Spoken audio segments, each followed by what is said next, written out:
Yang perlu dijaga adalah walaupun berpakaian indah di dalam keseharian, tapi ingat, jangan biarkan kesombongan menyelusup ke dalam diri karena penampilan.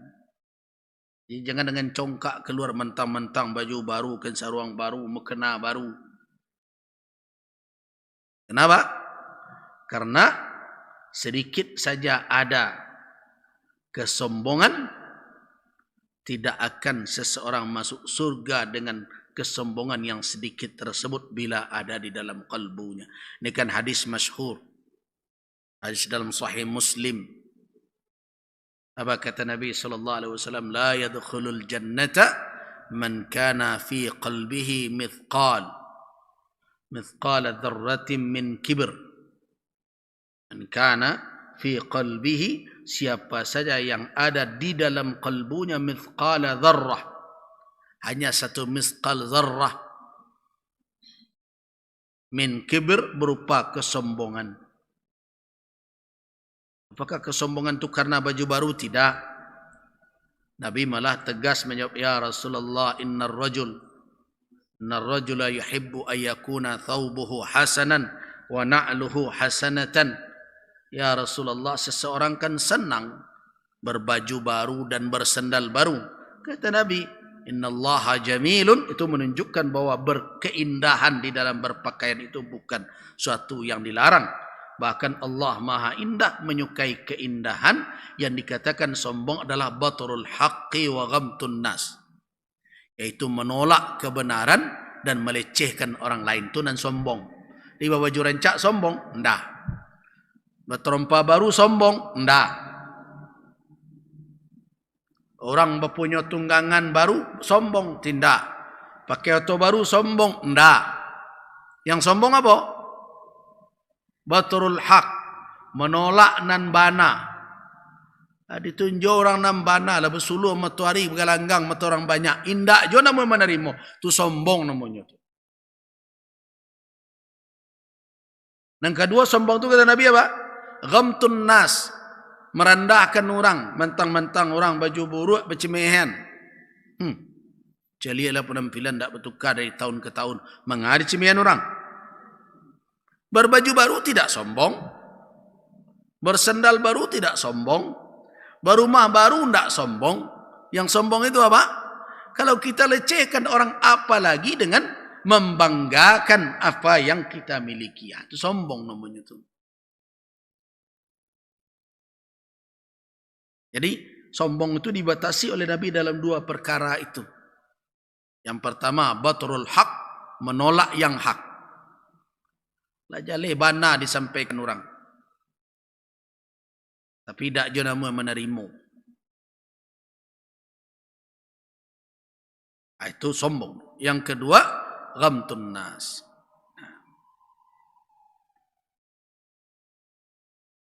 Kemudian berikutnya, adab untuk datang ke rumah Allah berjamaah di antaranya adalah bersiwak dahulu di rumahnya.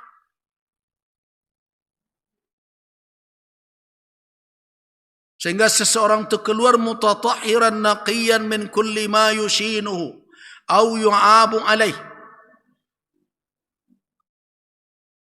Wa yushra'u, maka disyariatkan tanziful fam, membersihkan mulut.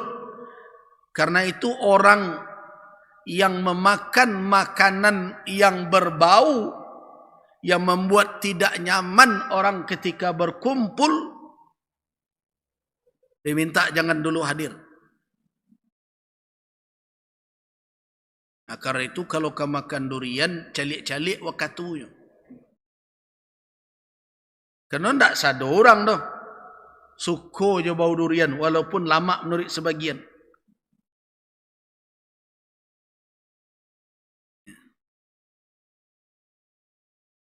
Jadi makanan-makanan berbau itu dimakruhkan kalau kapan?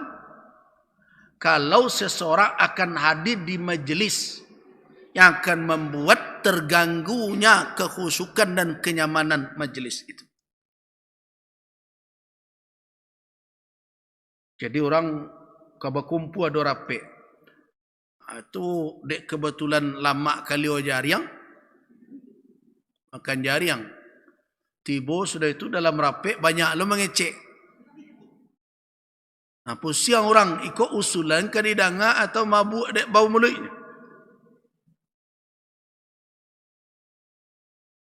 Jadi bukan karena zatnya itu ya, dimakruhnya karena sabab. Tapi bagaimana kalau orang makan itu kemudian berikutnya dia tidak kemana-mana? Atau di rumah saja, kebetulan rumah itu kelompok pencinta jengkol gitu. Silakan saja, tidak ada masalah. Jadi makruhnya karena sabab. Ya.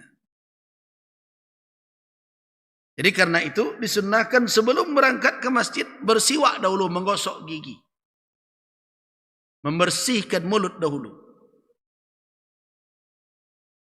Karena siwak itu berfungsi sebagai apa? Mathharatul lil fam. Sebagai pembersih mulut, wa mardatu lirrab, untuk mendapatkan ridha Allah. Jadi ternyata dua fungsi, bukannya sekedar membersihkan mulut saja, tapi juga untuk menjangkau ridha Allah Subhanahu wa taala. Nabi SAW bahkan mengatakan, wa ma jaa Jibrilu illa awsani bis siwak. Setiap Jibril datang, Jibril terus berpesan kepada Nabi untuk bersiwak. Menyampaikan agar senantiasa bersiwak kepada umat beliau. Bahkan saya khawatir jangan-jangan nanti difardukan siwak itu.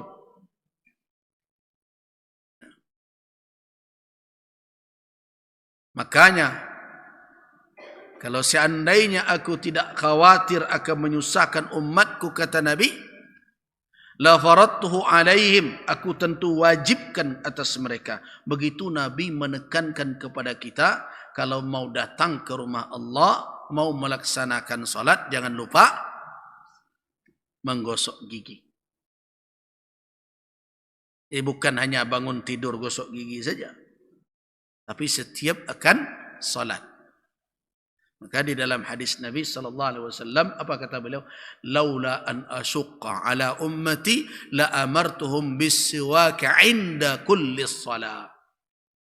Kalau tidak akan memberatkan umatku, tentu aku telah perintahkan. Kalau perintahkan berarti kan kewajibannya. Tentu aku telah perintahkan mereka untuk bersiwak setiap akan salat. Setiap akan salat. Nah, berarti bersiwak atau menggosok gigi sebelum datang ke masjid adalah bahagian dari adab yang sangat dianjurkan di dalam Islam. Nah, belum juga kita tuh mengakui begitu indahnya ajaran Islam ketika kita hadir bersama. Bukan hanya kecek saja dan dijago, bahkan penampilan harus dijaga. Kemudian apa lagi?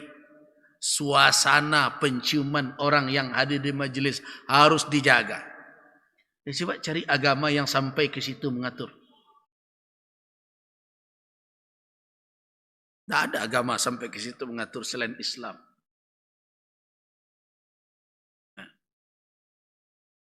Nah, karena itulah kalau seseorang hendak hadir di dalam satu majelis, yajib alaihi, wajib atasnya ayatajannabar rawaih al-khabisah, untuk menghindari segala bau-bau yang tidak sedap. Makanya disunnahkan kalau mau hadir ke majelis mandi, membersihkan diri. Aku nananeh mandi ko kapasan perlu.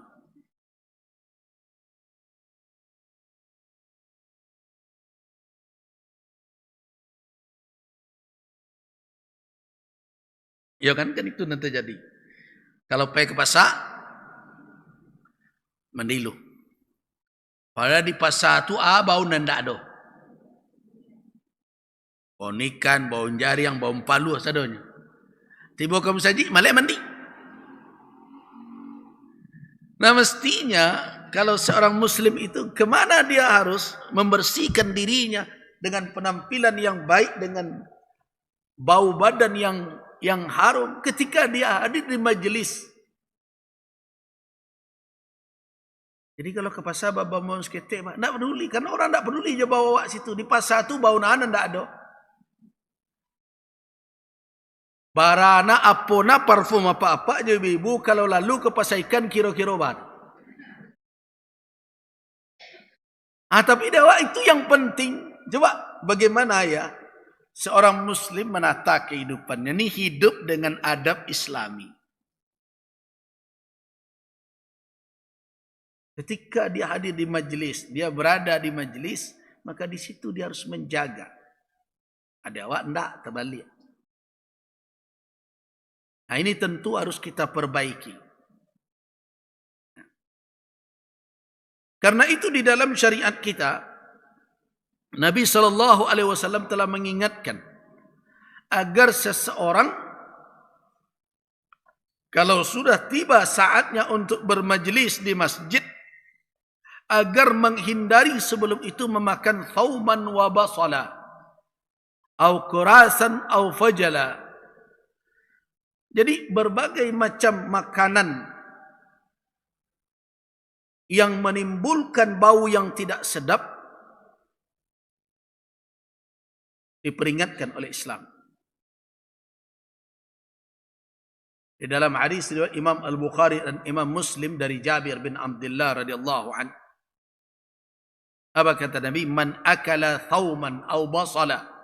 Siapa yang memakan bawang putih atau bawang merah. Nah, falyatazilna, menyingkir dari kami, jangan hadir di majlis. Walyatazil masjidana, hendaklah dia menjauhi masjid kami. Walyaq'ud fi baitih, duduk sajalah di rumahnya dahulu. Tapi ada orang yang salah faham dengan hadis ini. Berarti kalau makan jariang, tak perlu ke masjid doh. Maka setiap tiba kata salatnya makan jariang cik lo. Pada ke masjid. Pak sudah makan jariang.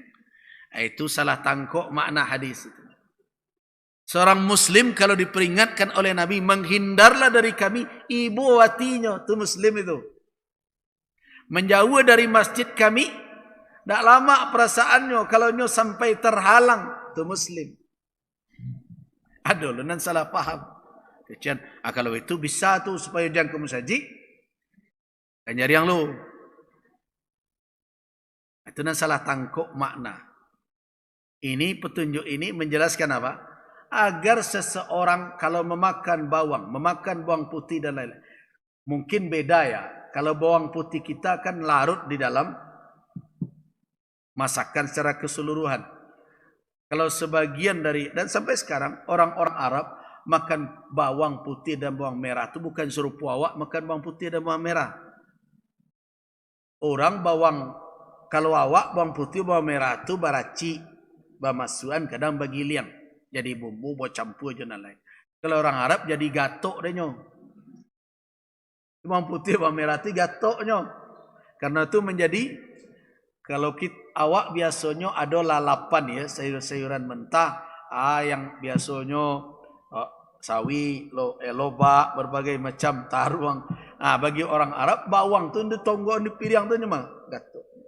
Itu makanya baunya menyengat. Jadi jangan dibawa pulau kawak. Bago dak tiba-tiba ke masjid. Iko kerajo ibu ya. Manganyon nyoba bawang tari masakannya tentu iyo. Ini maksud dengan basal dan thawm betul.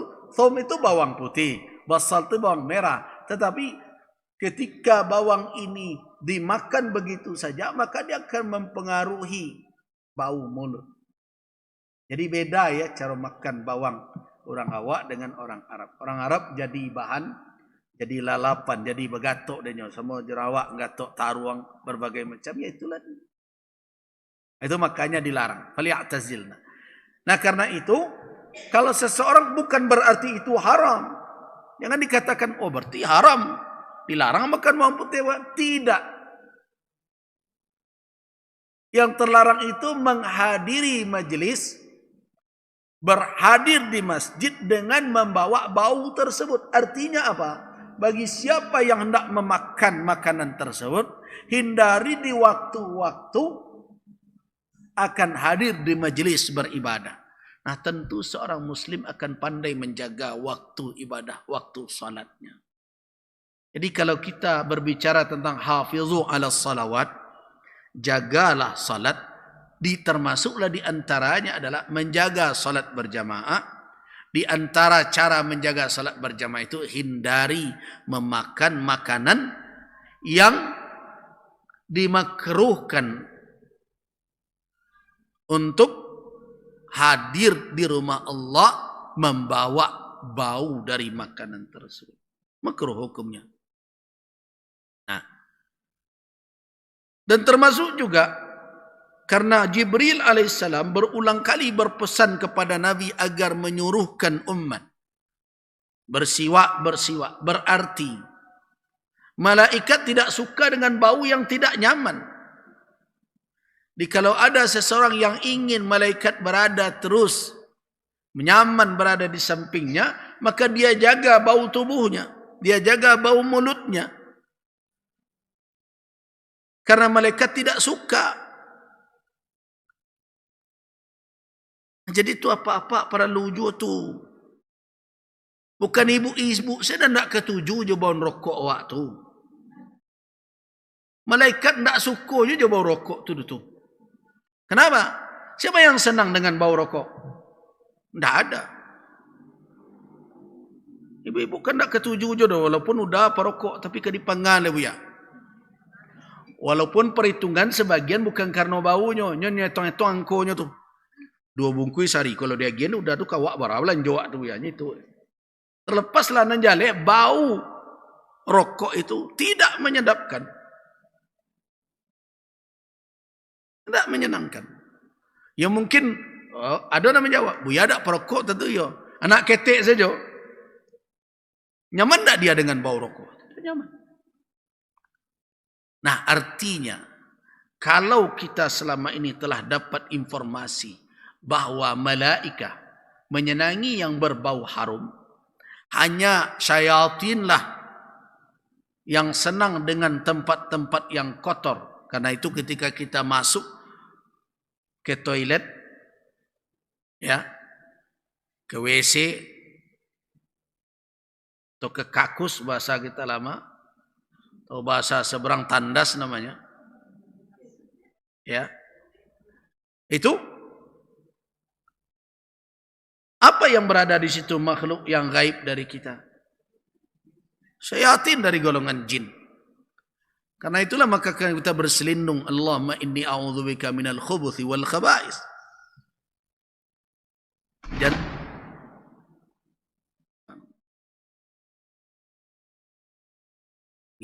jadi kenapa kita membaca Allahumma inni a'udzubika minal khubuthi wal khaba'is?